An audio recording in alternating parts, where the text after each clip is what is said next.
Amém, glória a Deus. Queridos, a graça e a paz do nosso Senhor Jesus. Amém. Glória a Deus que você está aqui nessa noite, né?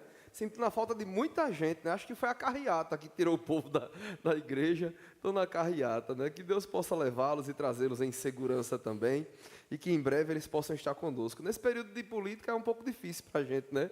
Que alguns irmãos trabalham na prefeitura, no estado, e tem que prestar determinado apoio. Mas que Deus ele possa trazê-los com o máximo de urgência, né, de volta para a casa do Pai, para que possamos nas quintas-feiras estarmos aí aprendendo um pouco mais sobre a palavra de Deus. Queridos, hoje eu prometo terminar esse capítulo 3 do Evangelho de Mateus.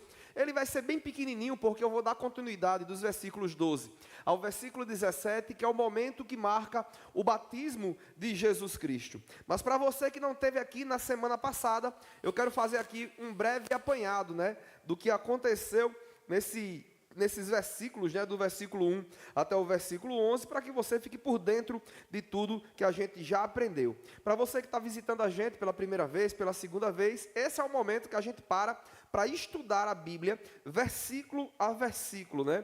E temos o desafio agora de concluir o livro de Mateus. Eu vou fazer aqui apenas um balanço do que a gente viveu ao longo desses 11 versículos e, posteriormente, eu vou fazer a leitura responsiva do versículo 12 ao versículo 17. Irmãos, no capítulo 3 de Mateus, ele vai narrar para nós o surgimento do arauto do rei. O que é o arauto do rei? O arauto sempre era, irmãos, aquele mensageiro que ele vinha antes de uma comitiva trazer alguma notícia. Eu queria que baixasse só um pouquinho aqui, Manrique, esse retorno que está explodindo aqui, aí está dando uma interferenciazinha.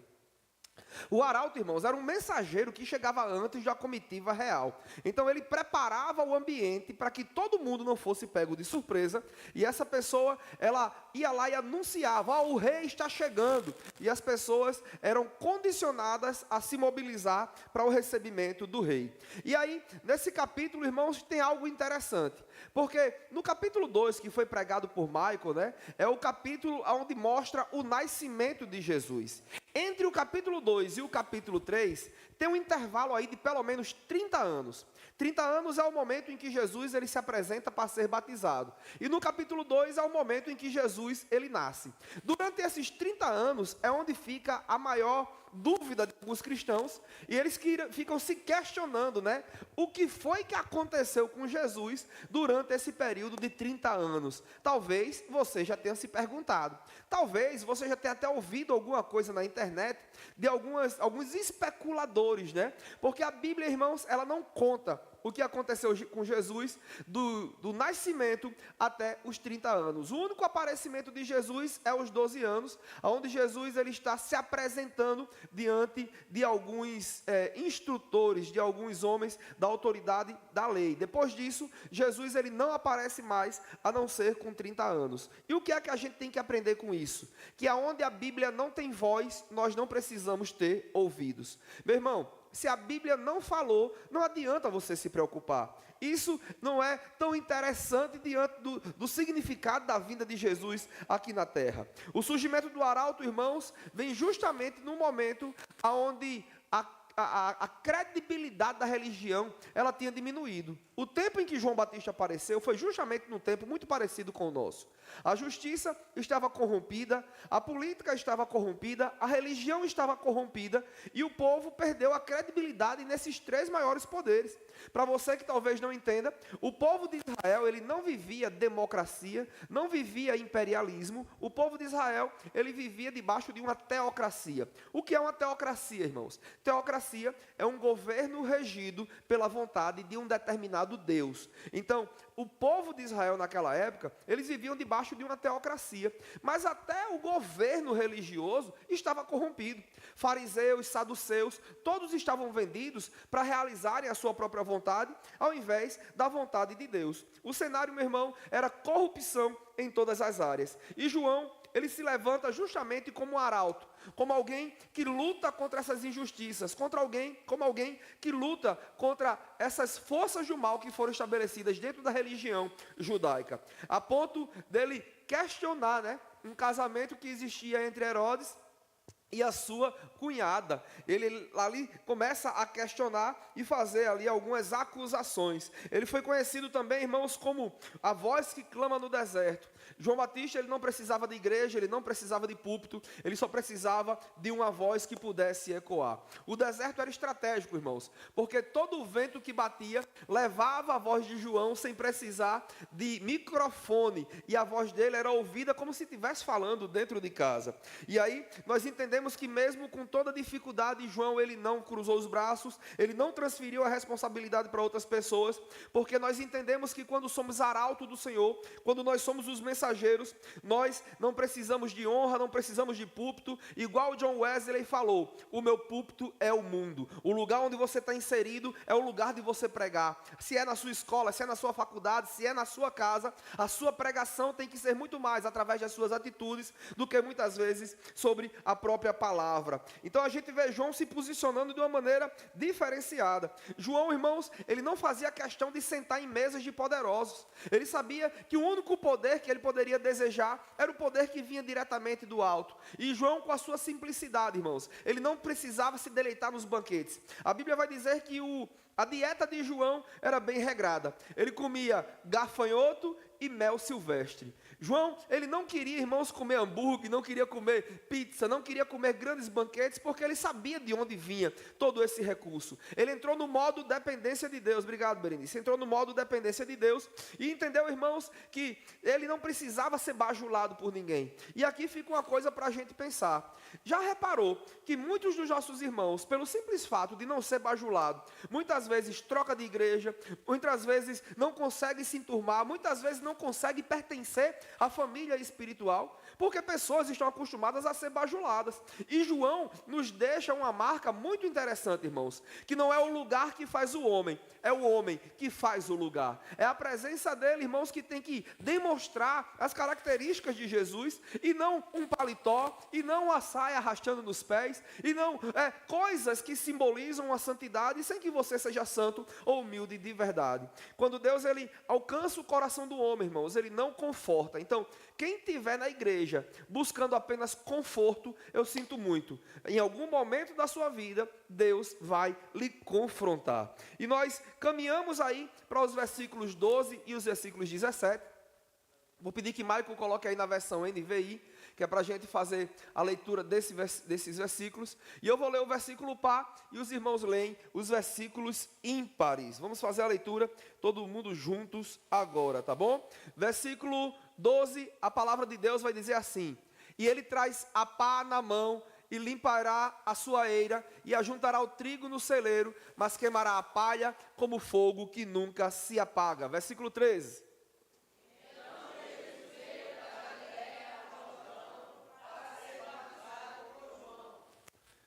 João, porém, tentou impedi-lo, dizendo: eu preciso ser batizado por ti, e tu vens a mim? Versículo 15.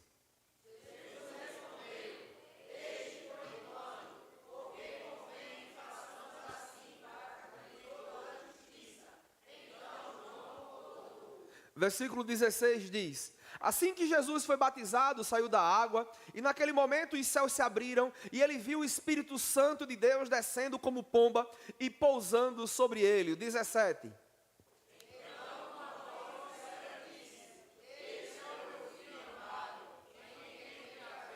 Glória a Deus. Irmãos, na mesma época em que o ministério de João estava bombando, pessoas de todos os lugares estavam indo conhecer uma palavra de confronto. Pessoas que naquele momento estavam revoltadas com a religião, estavam revoltadas com a política, estavam revoltadas com a justiça, encontraram em João Batista um discurso diferenciado.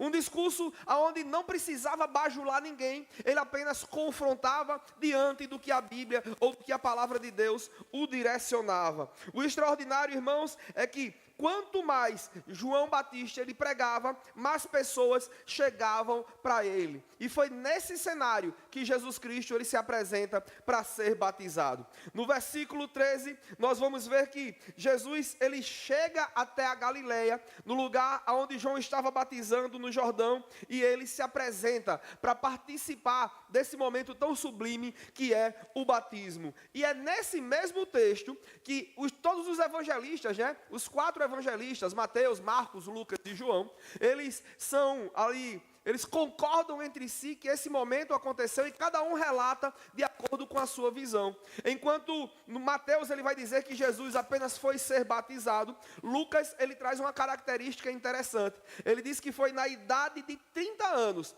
que Jesus ele começa o seu ministério. Foi justamente após esse momento do batismo que Jesus é revelada a identidade e também a idade de Jesus. E por que é tão interessante, irmãos, nós entendermos que 30 anos deveria ser citado por Lucas? Porque 30 anos, irmãos, na cultura judaica, 30 anos era a idade onde o homem alcançava o início da maturidade.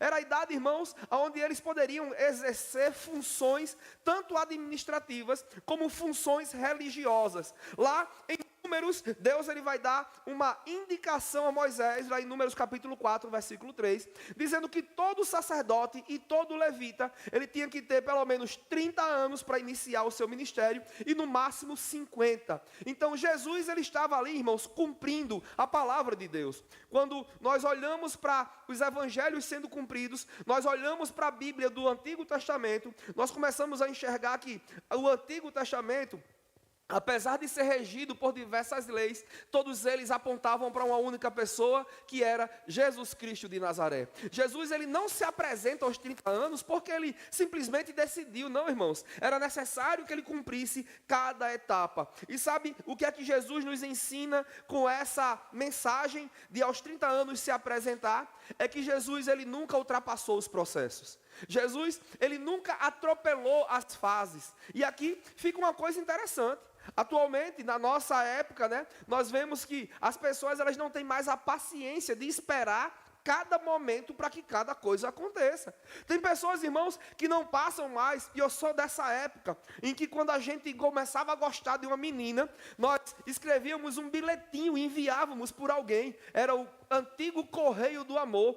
Depois surgiu uma balinha chamada Ice Kiss, que vinham com as mensagens: você é linda, como eu gosto de você. E quando a gente chegava para uma menina, ou quando a gente recebia uma balinha, o coração começava a bater mais forte, porque a gente se sentia, né, que alguém tinha interesse por nós. Depois evoluía, a gente começava a se encontrar, começava a paquerar, pedia em namoro. Para dar um beijo, irmão, demorava mais do que um dia de fome. Por quê, irmãos? Porque nós entendemos que os processos precisavam ser respeitados. Hoje, quando um jovem conhece outra jovem, meu irmão, na mesma noite é possível até que eles vão direto para a cama, porque as pessoas não estão mais aproveitando os momentos. E Jesus nos ensina que em todo o tempo ele cumpriu tudo que lhe foi ordenado. Jesus, ele nasceu como uma criança normal, teve que fugir para o Egito. Aos 12 anos, é o momento em que a criança ela é apresentada aos líderes religiosos, aos rabinos. E aquela criança, irmãos, ela é apresentada para mostrar a sua capacidade de conhecimento.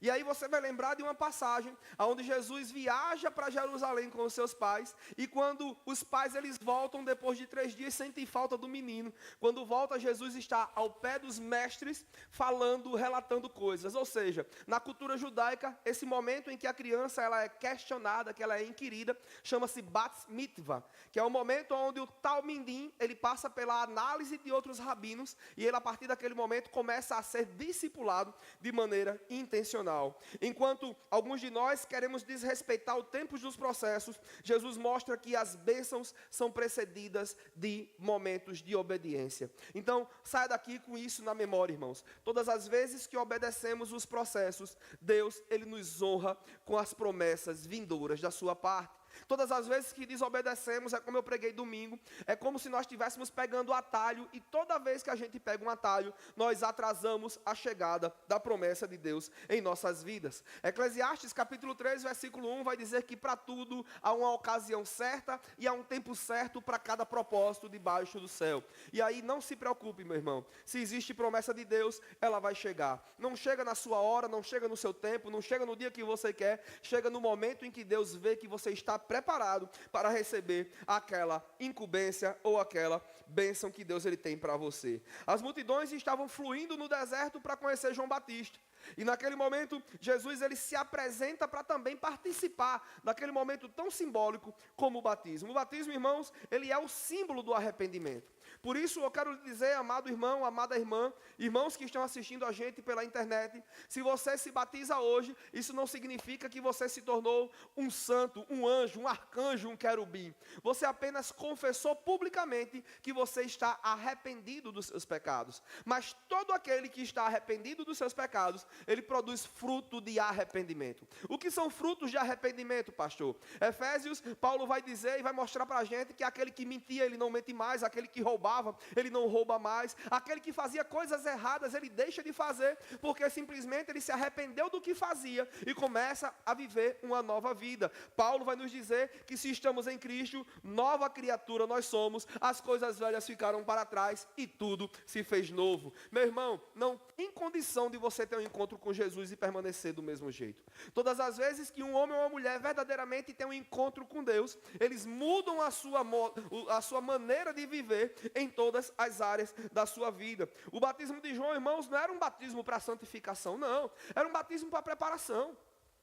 Até então, o nome cristianismo não existia. A gente viu, estudando as cartas de Paulo, que a primeira vez que o povo que seguia Jesus foi chamado de cristão foi lá em Antioquia.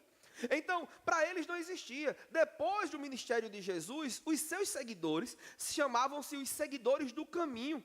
Então, até esse momento não existia cristianismo, por isso que o batismo era para remissão de pecados, era para arrependimento. Você se batizava publicamente, mas o único que era capaz de remir os pecados ainda estava passando pelo processo, ainda iria morrer na cruz, ainda iria salvar a humanidade, e aí os pecados realmente seriam redimidos. João preparou o ambiente perfeito para que Jesus chegasse. E o motivo real do batismo, irmãos, está descrito nos versículos 14 e nos versículos 15. Hoje parece que o negócio vai acelerar, porque só tem 4 versículos, irmãos. Então, o motivo principal do batismo, João ele está mostrando aqui, e o interessante é que Mateus é o único evangelista que relata essa discussão entre João e Jesus. Agora, imagine o cenário. João, ele está lá batizando o povo, Jesus chega e diz assim: ei, João, eu estou na vez, viu? Me bota aí na fila aí. João diz: não, Senhor, peraí, versículo 14. Pode não. Eu é que preciso ser batizado por ti, e tu vem para eu te batizar? Aí o versículo 15, bota aí, Marcão. Jesus diz: João, deixa de onda.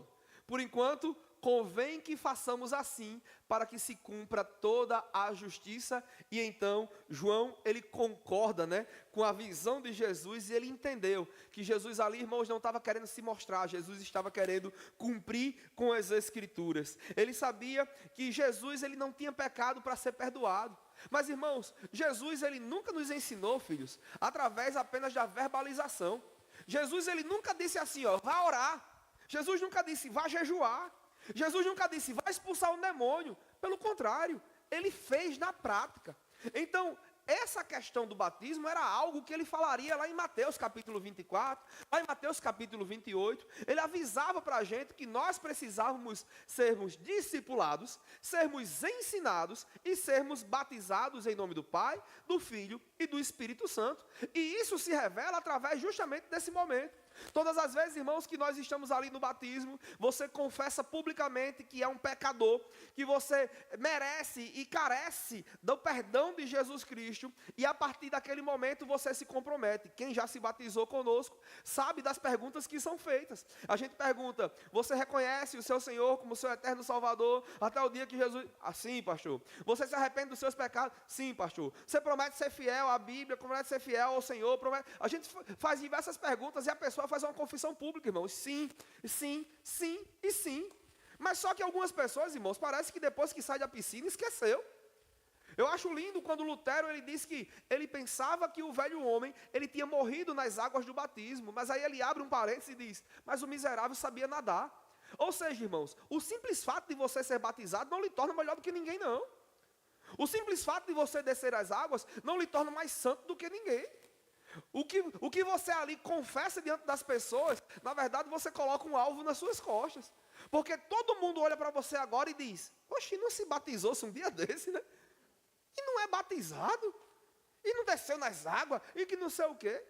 Porque, irmãos, quando confessamos publicamente através do batismo, as pessoas elas esperam que nós que fomos batizados tenhamos comportamentos diferentes daqueles que a gente tinha antes. Que a gente se comporte de uma maneira mais adequada como aqueles que são reconhecidos como filhos de Deus. João, ele tinha convicção que Jesus, ele não tinha pecado nenhum. E a convicção de João, irmãos, é que ele precisava muito mais de Jesus do que Jesus precisava dele. Jesus, naquele momento, precisava apenas da ação humana de João, batizando-o, porque o restante começou a acontecer de maneira natural. Naquele instante, o ministério de Jesus inicia-se. É tanto que, tempos depois, os discípulos de João começaram a seguir Jesus.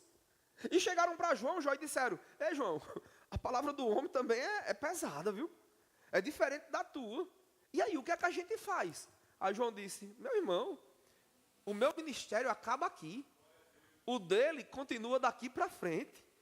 É necessário agora que ele cresça e que eu diminua. Não perca tempo não. Vá-se embora. Siga, vá adiante.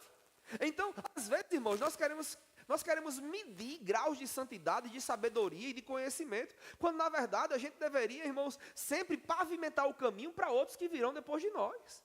É o que a gente ensina aqui à nossa liderança, aos nossos discípulos. É o que a gente tem demonstrado através dos projetos da Casa de Paz.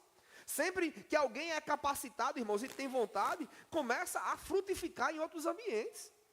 Se você não tiver esse pensamento, irmãos, e essa capacidade de discernir que o seu teto, ele é o piso para os seus filhos ou para seus discípulos, você está vivendo errado. Nós vivemos uma vida, irmãos, preparando a vida de outras pessoas que estão vindo depois de nós. Você trabalha para pavimentar o caminho para os seus filhos. Você constrói patrimônio para deixar herança para os seus filhos. Você vem à igreja e se torna uma pessoa melhor para deixar um ensinamento e um legado para seus filhos. E era isso que Jesus nos ensinava. João, ele disse: olha, eu preparei o caminho, agora quem vai adiante de mim é ele. Diante desse conflito, irmãos, Jesus, ele está mostrando justamente que o poder de decisão em se batizar nas águas com João tornava ele igual a todos aqueles que careciam do pecado. Se Jesus não tinha pecado e ainda assim fez o batismo, imagine aquelas pessoas que eram pecadoras por natureza. Jesus mostrava que, para que você conseguisse alcançar o próximo passo do perdão de Deus, o batismo era a confissão pública de todos os seus pecados. E o significado espiritual do batismo, irmãos, versículos 16 e versículos 17, ele tem 3 significados do batismo de Jesus. O primeiro significado é identificação. O segundo significado é o significado da unção, e o terceiro significado é o significado da aprovação. Em primeiro lugar, o batismo de Jesus marcou ele como aquele que era o escolhido de Deus. Ele não foi batizado porque ele era pecador, ele foi batizado porque ele iniciava um processo que levaria o mundo inteiro à redenção, e toda a humanidade poderia ser marcada pelo selo da presença do Espírito Santo. Em segundo lugar, o batismo de Jesus, irmãos, marcou a unção dele, daquele momento do ministério, a unção que veio do céu sobre a vida daquele homem, chamado Jesus de Nazaré. No versículo 16 vai dizer que assim que Jesus foi batizado, saiu da água. E naquele momento, os céus se abriram, e ele viu o Espírito de Deus descendo como pomba e pousando sobre ele. Naquele momento, irmãos, algo estava acontecendo que a gente hoje chama de unção. Lá no passado, quando ia ungir um sacerdote, quando ia ungir um levita, quando ia ungir alguém da parte de Deus, era derramado sobre ele um óleo com chifre de carneiro, o primeiro azeite, o primeiro extrato do azeite de oliva. Aquele homem, aquela pessoa, ele era ungido, ele era marcado. Êxodo capítulo 30 diz que Deus pediu para que Moisés fizesse um óleo de especiarias para se marcar esse momento. E nesse instante, ele não precisou derramar o óleo sobre a cabeça de Jesus. O próprio Deus abriu os céus e derramou uma porção do Espírito Santo sobre aquele homem que estava sendo batizado.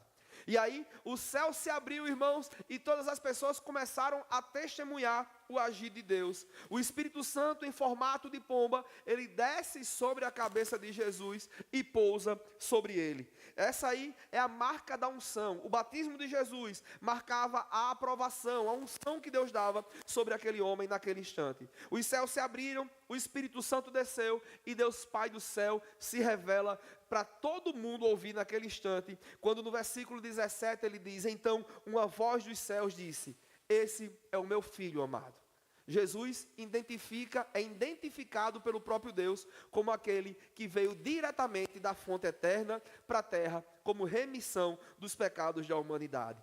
Os céus se rasgaram, os céus se abriram e Jesus, ele recebeu a aprovação.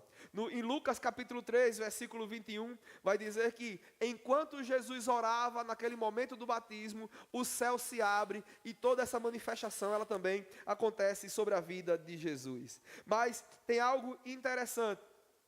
É que o evangelista João, no capítulo 1, versículo 32, narrando o mesmo episódio, ele vai dizer que viu o Espírito descer dos céus como pomba, e aí ele não apenas pousou, mas ele permaneceu sobre Jesus. Irmãos, o próprio Espírito de Deus enchia aquele homem que antes era um homem natural, e agora ele se torna não somente um homem natural, mas um homem espiritual. A Bíblia vai dizer que após esse evento, o próprio Jesus é levado para o deserto, e ele vive uma experiência sobrenatural da tentação, depois dos 40 dias de jejum.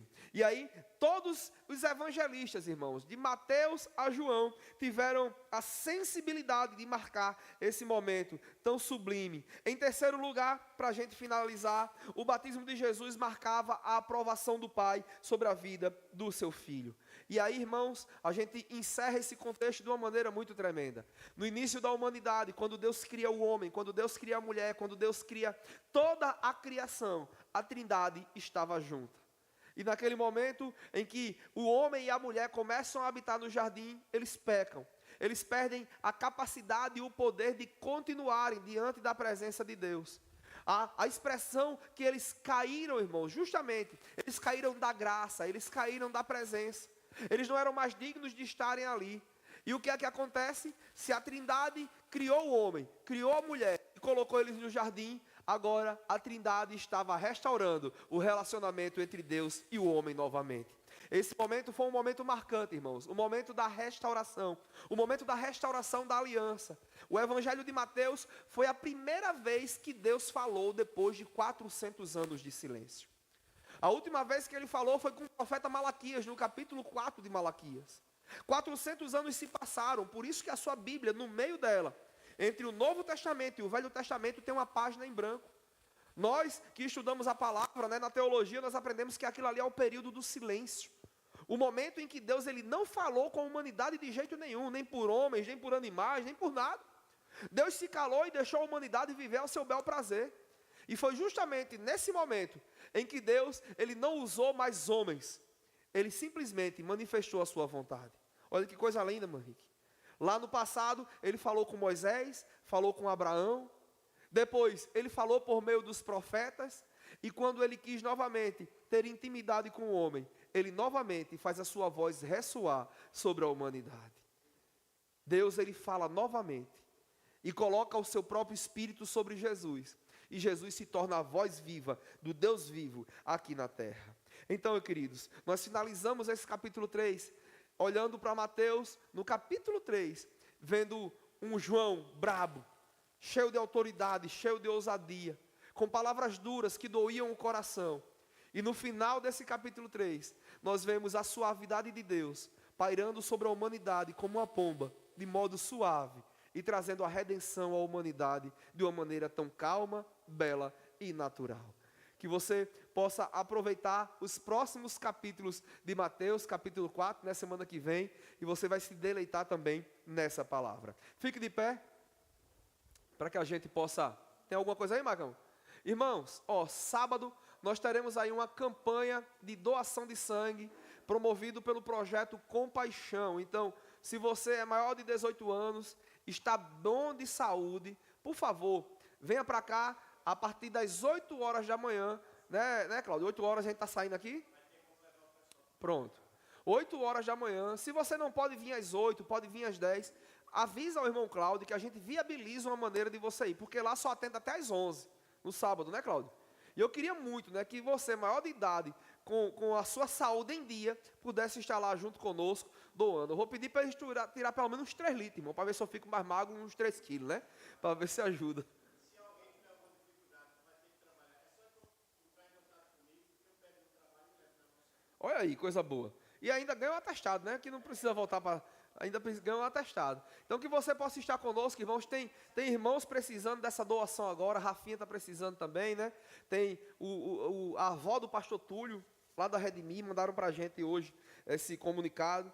Então tem muita gente. Se você conhece alguém, se você faz parte de alguma campanha aí no Instagram, que tem alguém que está precisando, né, Cláudio? Traga o nome, que a gente já faz a doação direto.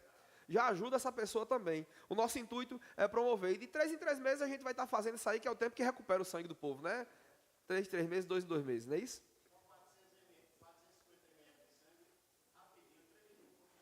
Tem condição de botar 2 bolsas não para mim, de um lado do outro? Amém. Feche seus olhos, vamos orar e agradecer ao Senhor. E domingo eu espero você aqui. Irmãos, faltou a mídia colocar, a gente vai ter Loveflix. Eu acho que ainda tem vaga, tem, Simária? 4 vagas, né? O Loveflix é o momento em que você, casal, vai estar aqui com seu amor, assistindo um vídeo, né? Comendo um lanche gostoso, comendo pipoca e sendo edificado também, junto com os casais da igreja. Feche seus olhos, eu quero orar pela sua vida. Pai, muito obrigado. Nós te agradecemos pelo sacrifício do Senhor. Esse capítulo 3 mostra, Senhor, que nós também somos aqueles que preparamos o caminho.